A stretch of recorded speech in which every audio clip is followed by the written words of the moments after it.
ఇంత గొప్పదైన మానవ జీవితంలో చిన్న చిన్న సమస్యలు రాగానే ఆ సమస్యలకు పరిష్కారం లేదు అనుకొని చావే తథ్యమని ఈరోజు మనుషులు భావించటం చాలా విడ్డూరం అండి. మానవులుగా ప్రతి మనిషికి కూడా సమస్య ఉంటుంది, ప్రతి సమస్యకు సమాధానం కూడా ఉంటుంది.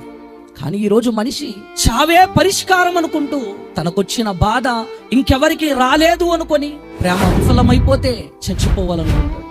మంచి మార్కులు రాకపోతే విద్యార్థుల ముందు తలెత్తుకోలేను గనుక చావే పరిష్కారం అనుకొని చచ్చిపోతున్నాడు. పిల్లలు తల్లిదండ్రుల మాట వినలేదని తల్లిదండ్రులు ఆత్మహత్య చేసుకోవటానికి వెళ్తున్నారు. ఈ మధ్య కాలంలో వాళ్ళ కూతురు ప్రేమించిన వ్యక్తితో వెళ్ళిపోతే ఆ తల్లి నా పరువు పోయింది, నేను ఇక బ్రతుకుండటం ఎందుకు అని ప్యానకు చీర వేసి గురి పెట్టుకోవటానికి వెళ్ళిందండి.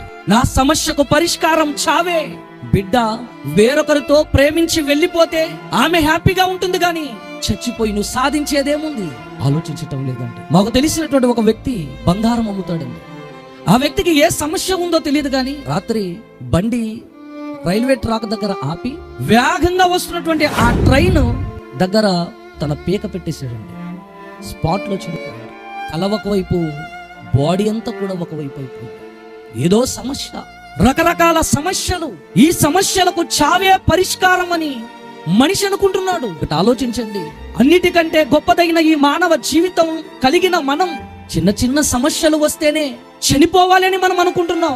కానీ మనకంటే దుర్భరమైన జీవితం కలిగిన ఏ కోడైనా కానీ మనం పెంచుకుంటున్నామే, ఆ కోడి ఏ రోజైనా నువ్వు గింజలు పెట్టలేదను, నువ్వు దానిని సరిగా గూట్లో కప్పట్లేదనో ఉరి పెట్టుకోవటం గాని, చావటం కానీ, లేక రాసి నన్ను నా యజమానుడు సరిగా చూసుకోవట్లేదని గాని ఏ రోజైనా చావటం మీరు చూసారా?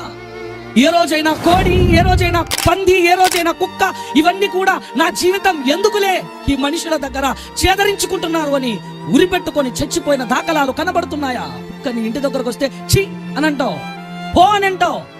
అబ్బా నన్ను ఎంత మాట అన్నారు అని ఏ రోజైనా నీ మాటకు బాధపడిపోయి ఉరి పెట్టుకొని చచ్చిపోయిందా? జంతువులకు లేదండి ఉరి పెట్టుకొని చచ్చిపోవటం. వాటికంటే జ్ఞానవంతుడైన మనిషి చావే పరిష్కారం అనుకుంటున్నాడు. వివేక శూన్యములకు మృగాలవి, వాటికి వివేకం లేదు, వాటికి తెలివి లేదు.